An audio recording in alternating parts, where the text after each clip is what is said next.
Hi guys, this is Frankie Torres for the Pixel Slayers. Welcome to Side Quest, where we get down to the basics. Today we're talking about the Atari 2600. It's basically the video game system that got everything started, in most markets at least.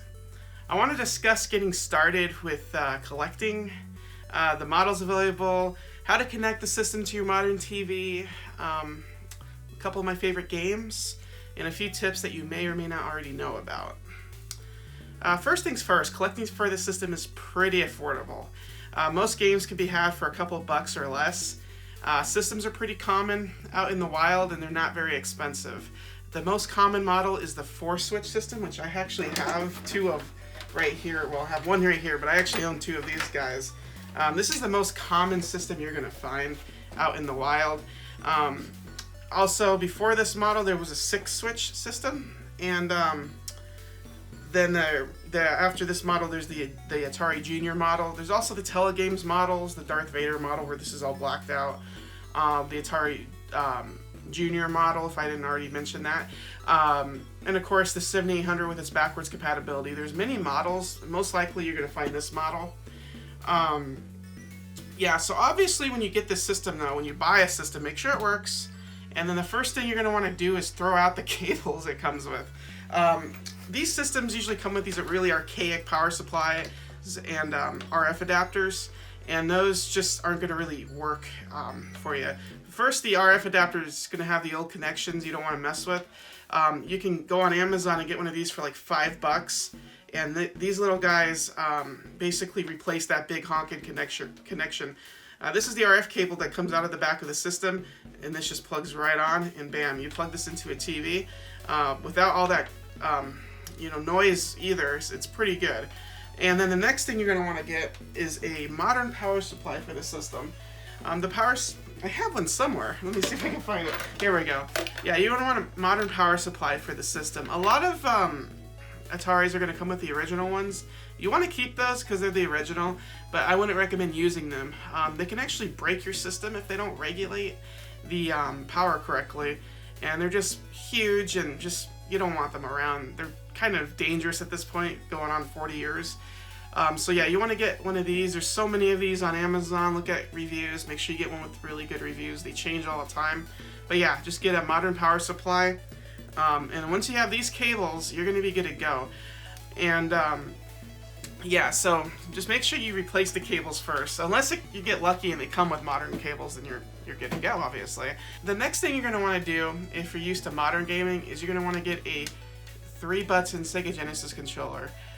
Basically, this will work perfectly on your Atari 2600. The D-pad will work just like a D-pad, and then you'll just use one button on the controller for your actions. Obviously, you're going to still need the paddle controllers around if you're going to be playing those paddle-only games. And of course, if you want to use the original joystick, you can, but I prefer using a Sega Genesis controller. Now, there are composite mods that will improve the picture and let you use the regular RCA cables that you're probably more accustomed to. However, doing those mods, you're going to have to hack into a 40-year-old system, and I don't prefer doing that. Also, there's only so much you can do with the limited graphics and lines. It's only going to look so good. So I don't really bother with those mods. Honestly, modern cables hooked up to my antenna, it looks fine. Another thing you could do if you have to have the HDMI is you can get the Retron 77, which just came out, but there have been issues with the first batch. You might want to wait for those issues to get kind of squared away before, getting one of these. But honestly, there's just something special about playing with the original hardware, and it's really great. I can't tell you what it is. It's like listening to vinyl, but original hardware, in my opinion, is the way to go. My favorite 2600 game of all time is Pitfall right here. This was actually the first video game I've ever played. I was like 3 years old playing this on my brother's 2600 system.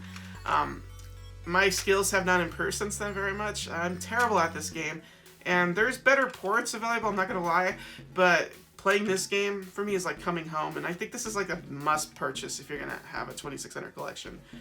A couple of really good ports for the system that I prefer. I don't have all of them here, but the Mario Brothers port is definitely my favorite port of Mario Brothers. It has a level of difficulty that you don't see in the later ports, and there's just something about playing it on 2600, like, I just love that game. Like, on the 2600, there's just something about it that it makes it my favorite Mario port.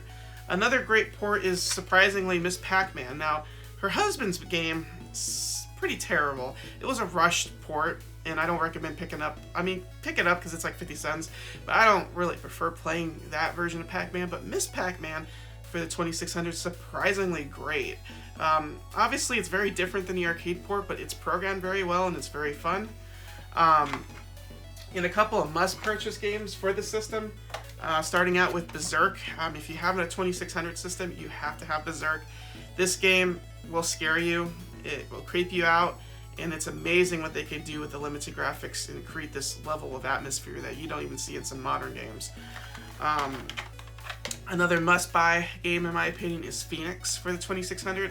This game is kind of like Galaxian, different take on the whole space shooter approach though, and I find this game very enjoyable, and this is like a must-own as well. And finally, you have to have Yar's Revenge. Yar's Revenge is another one of those things. Actually, it's another one of those games that takes advantage of the limited power of the 2600, and it actually creates this sense of atmosphere like Berserk, and it's just a great game and a must-own. And like I said, most of these games, with the exception of Mario Brothers, you could get them for like a couple of bucks. Mario Brothers only like 15. It changes all the time, but yeah, due to them making so many of these cartridges back in the 80s before the crash, they're so cheap. Like, they just want to get rid of them. If you go into game stores, they'll be like in a box on a shelf, just kind of like really cheap. So you can basically start an Atari 2600 collection for probably $100. You'll have like an instant collection, and honestly, like I said, it's like listening to vinyl. There's something about it, and yeah, it's just definitely, it's almost like a no-brainer to have a 2600 collection with how cheap everything is. We'll go into more detail with the Atari in future videos, and also the games in future videos. This is just a quick video and kind of like a new series where we go over basics of video games, systems, collecting, or just talk about stuff that's on our mind or the news or whatever. If you like our other format videos, those are still coming. These will be sprinkled in the future. But yeah, don't fear, we're still doing streaming, we're still doing our regular videos. This is just kind of a new style, and we'll see if our fans like it. If you do like it, let us know. If you don't like it, let us know. Feedback is greatly appreciated. Thanks for watching. Bye.